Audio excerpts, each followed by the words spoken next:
hello बंधुসকল যদি আপুনি এজন LIC কাস্টমাৰ আৰু আপোনাৰ LIC পলিচিৰ লগত বেংক একাউণ্ট এড আছে নে নাই হেতু আপুনি অনলাইন চেক কৰিব বিচাৰিছে তেতিয়াহলে কেনেকৈ চেক কৰিব পাৰিব যদি আপুনি জানিব বিচাৰিছে চাই থাকক এই ভিডিঅটো শেষলৈ আমি এই টপিকটোৰ ওপৰতে কথা পাতিবলৈ গৈ আছো নমস্কাৰ বন্ধুসকল মই প্ৰণৱ আৰু স্বাগতম জনাইছো মোৰ ইউটিউব চেনেল ডিজি ৱৰ্ক অসমলৈ বন্ধুসকল প্ৰথমতে আমি LIC ডিজিটেল এপটোত লগইন হৈ যাম আৰু আগৰ প্ৰসেসখিনি স্টেপ বাই স্টেপ দেখুৱাম আপুনি এতিয়া দেখা পাইছে আমি LIC ডিজিটেল যেটো মোবাইল এপ আছে আমাৰ মোবাইলত ওপেন কৰি লৈছো ওপেন হোৱাৰ পাছত এনেকুৱা ধৰণে এটা পেজ দেখা পোৱা যাব একেবাৰে ওপৰত লগইন বুটাম এটা পাব তাৰ ওপৰত ক্লিক কৰি দিব যেতিয়া লগইন বুটামটোৰ ওপৰত ক্লিক কৰি দিম আমি এই পেজটোলৈ আহি যাম ইয়াত আপোনাক লগইন হ'বলৈ কোৱা হৈছে এতিয়া আপুনি আপোনাৰ বেংক একাউণ্টটো LIC পলিচিৰ লগত এড আছে নে নাই হেতু চাবৰ কাৰণে প্ৰথমতে আপুনি তো ইয়াত এটা একাউণ্ট ক্ৰিয়েট কৰিব লাগিব নিউ ইউজাৰ ওপৰত ক্লিক কৰি আপুনি এটা একাউণ্ট ক্ৰিয়েট কৰিব পাৰে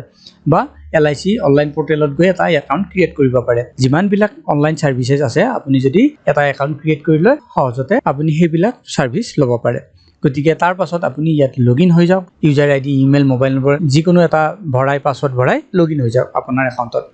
একাউণ্টত লগইন হোৱাৰ পাছত একাউণ্টৰ ড্যাশবৰ্ডখন এনেকুৱা ধৰণে দেখা পোৱা যাব একেবাৰে ওপৰত মাই পলিচিজ দেখা পোৱা যাব তাত কেইটা পলিচি আছে হেতু দেখা আছে 5টা আমি তাৰ ওপৰত আমি ক্লিক কৰি দিম এতিয়া এখন লিষ্ট পাম পলিচি বিলাকৰ এতিয়া প্ৰথমটো পলিচি মোৰ ওয়াইফৰ পলিচি হয় এইটো সাধাৰণতে মই NEFT ৰেজিষ্টাৰ্ড কৰি ৰাখা নাই মানে বেংক একাউণ্ট লিংক কৰি ৰাখা নাই পেন কাৰ্ডো লিংক নাই ইয়াৰ গতিকে আমি চেক কৰিবলৈ কেনেকৈ চেক কৰিম হেতু দেখুৱাবৰ কাৰণে প্ৰথমতে এইটোৰ ওপৰত আমি ক্লিক কৰিম যেতিয়া এইটোৰ ওপৰত ক্লিক কৰিম ইয়াত কোৱা হৈছে PAN/NEFT details are not registered under the policy please contact nearest LIC branch and update or register on customer portal to avail online services ইয়াত এইটোৱে কোৱা হৈছে PAN আৰু NEFT ৰেজিষ্ট্ৰেচন এই পলিচিখনৰ লগত নাই আৰু আপুনি হেতু কৰিবৰ কাৰণে নিয়াৰেষ্ট LIC ব্ৰাঞ্চত গৈ আপডেট কৰিব পাৰে বা অনলাইন কাস্টমাৰ পোৰ্টেলত ৰেজিষ্টাৰ কৰি ফেলে আপুনি গোটেইটা সাৰ্ভিস আপুনি ইউজ কৰিব পাৰে গতিকে এতিয়া আমি একবাৰ ওকেৰ ওপৰত ক্লিক কৰি দিছো ওকেৰ ওপৰত ক্লিক কৰাৰ পাছত যদি আমি এই পেজটোত তললৈ আহো আদাৰ ইনফৰমেশনলৈ তাতে আমি দেখা পাম NEFT ইন্ডিকেশন N মানে NEFT ইন্ডিকেশন N মানে নো মানে NEFT ইয়াত নাই মানে বেংক একাউণ্ট এড নাই আৰু আপোনাৰ পেন নম্বৰটো তলত দেখা পোৱা নাই মানে পেন নম্বৰো এড নাই আকৌ যদি আমি আমাৰ পলিচিৰ লিষ্টখনলৈ আকৌ যাওঁ এবাৰ এটা বেলেগ পলিচি আমি সিলেক্ট কৰিম এইটোৰ ওপৰত ক্লিক কৰিম প্ৰথমটোৰ ওপৰত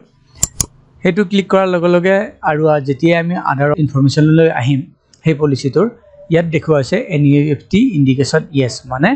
এই পলিচিটোৰ লগত বেংক একাউণ্ট লিংক আছে আৰু পেন নম্বৰটো লিংক আছে পেন নম্বৰটো ইয়াত দেখুৱা আছে বন্ধুসকল এনেকৈয়ে আপুনি আপোনাৰ LIC পলিচিৰ লগত বেংক একাউণ্ট এড আছে নে নাই বা পেন নম্বৰ এড আছে নে নাই হেতু সহজতে অনলাইন চেক কৰিব পাৰে আশা কৰিছো এই ভিডিঅটো আপোনালোকৰ পছন্দ হৈছে কেনেকৈ আপুনি আপোনাৰ LIC পলিচিৰ লগত বেংক একাউণ্ট এড আছে নে নাই হেতু জানিব পাৰে হেতু কথা জানিব পাৰিলে যদি এই ভিডিঅটো পছন্দ হৈছে ভিডিঅটো কৰক লাইক আৰু চেনেলটো সাবস্ক্ৰাইব কৰিবলৈ নাপাহৰিব